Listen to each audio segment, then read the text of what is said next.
The Fifth Agreement by Don Miguel Ruiz with Janet Mills. Chapter 8. The Power of Doubt. The Fifth Agreement. Be skeptical, but learn to listen. The fifth agreement is be skeptical, but learn to listen. Be skeptical because most of what you hear isn't true.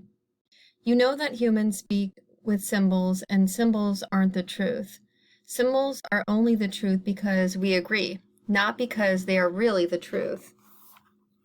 But the second half of the agreement is learn to listen, and the reason is simple.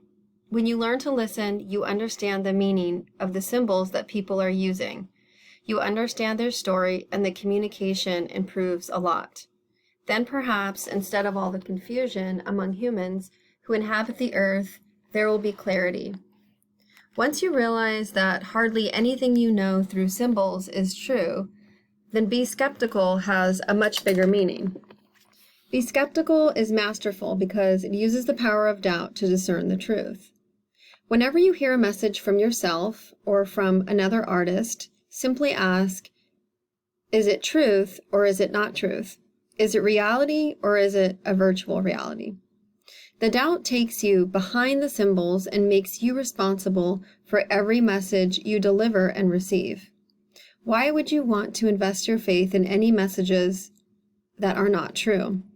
By being skeptical, you don't believe every message. You don't put your faith in symbols, and when your faith is not in symbols, your faith is in yourself. Then, if faith is believing without a doubt, and doubt is not believing, be skeptical. Don't believe. And what will you not believe? Well, you will not believe all the stories that we artists create with our knowledge. You know that most of our knowledge isn't true. The whole symbology isn't true. So, don't believe me, don't believe yourself, and don't believe anybody else. The truth doesn't need you to believe in it. The truth simply is, and it survives whether you believe in it or not. Lies need you to believe in them. If you don't believe lies, they don't survive your skepticism, and they simply disappear. But skepticism can go in two directions. One way is to pretend to be skeptical because you think you're too smart to be gullible. Look how intelligent I am. I don't believe in anything. This is not skepticism. To be skeptical is not to believe everything you hear, and you don't believe because it's not the truth. That's all. The way to be skeptical is just to be aware that the entire humanity believes in lies. You know that humans distort the truth because we are dreaming, and our dream is just a reflection of the truth. Every artist distorts the truth, but you don't need to judge what somebody else says or call that person a liar. All of us tell lies in one way or another, and it's not because we want to lie. It's because of what we believe. It's because of the symbols we learned and the way we are applying all of those symbols.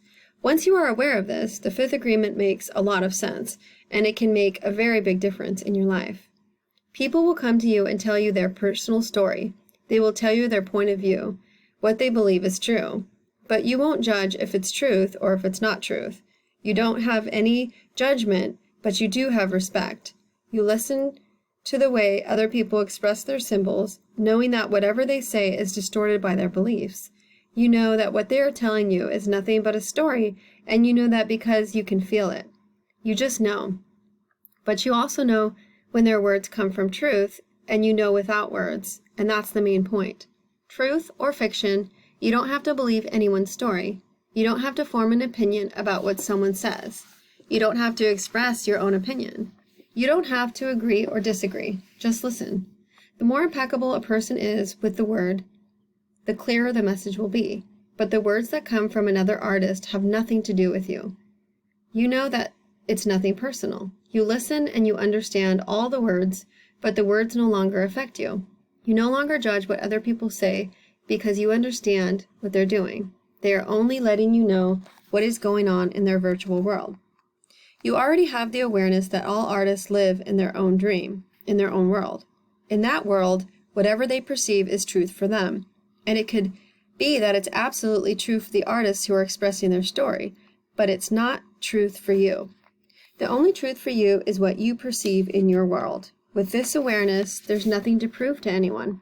It's not about being right or wrong. You respect whatever somebody says because it's another artist speaking. Respect is so important. When you listen, when you learn to listen, you show respect for the other artist. You show respect for their art, for their creation. All artists have the right to create their art in whatever way they want. They have the right to believe whatever they want to believe. They have the right to say whatever they have to say. But if you don't learn to listen, you will never understand what they're saying. Listening is so important in communication. When you learn to listen, you know exactly what other people want. Once you know what they want, what you do with that information is up to you. You can react or not react. You can agree or disagree with what they say, and that depends on what you want. Just because other people want something, that doesn't mean you have to give them what they want. People are always trying to hook your attention, because through the attention, they can download any information. Many times, you just don't want that information. You listen, you don't want it, you ignore it, and change directions. But if that information hooks your attention, then you really want to listen to find out if what someone is saying is important to you. Then you share your point of view, if you want to, knowing that it's just a point of view. That's your choice, but the key is to listen. If you don't learn to listen, you will never understand what I'm sharing with you right now. You will jump to conclusions and react like it's your dream when it's not your dream.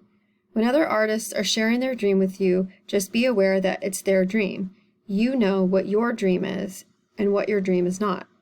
Right now, I'm sharing the way that I perceive the world, the way that I dream, and my stories are truth for me. But I know they are not the real truth, so don't believe me. Whatever I tell you is just my point of view. Of course, from my point of view, I'm sharing the truth with you.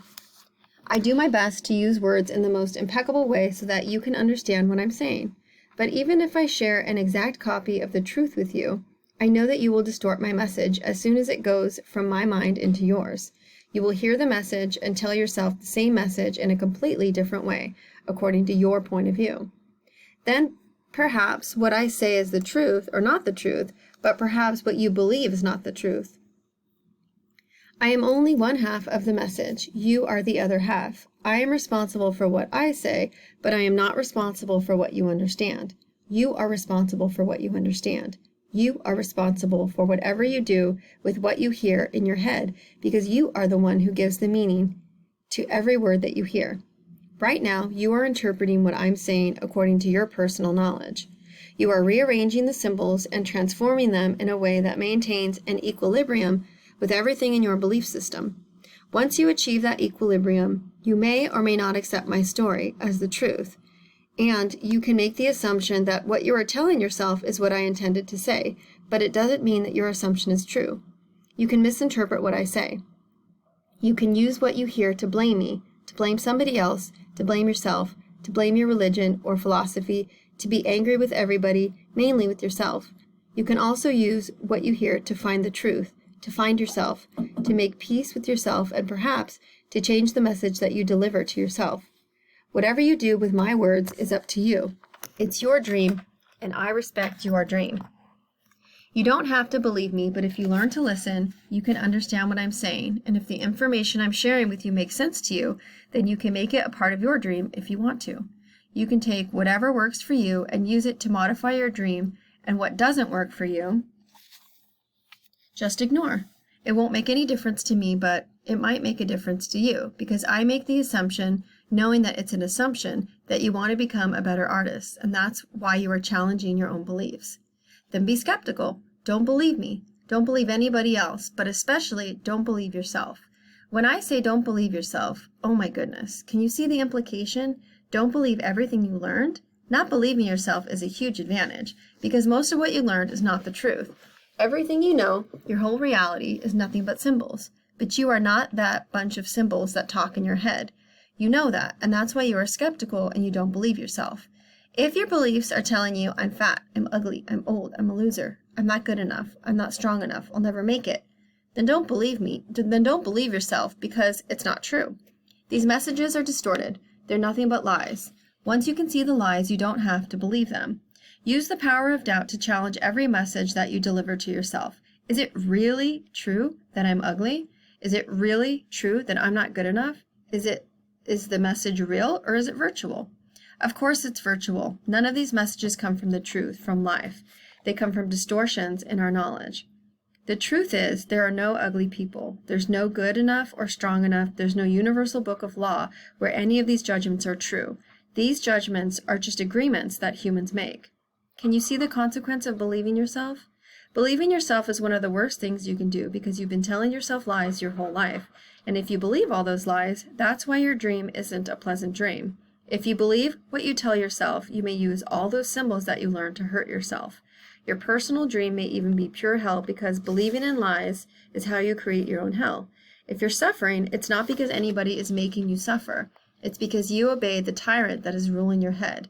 When the tyrant obeys you, then there's no longer a judge or a victim in your mind. You won't be suffering any longer.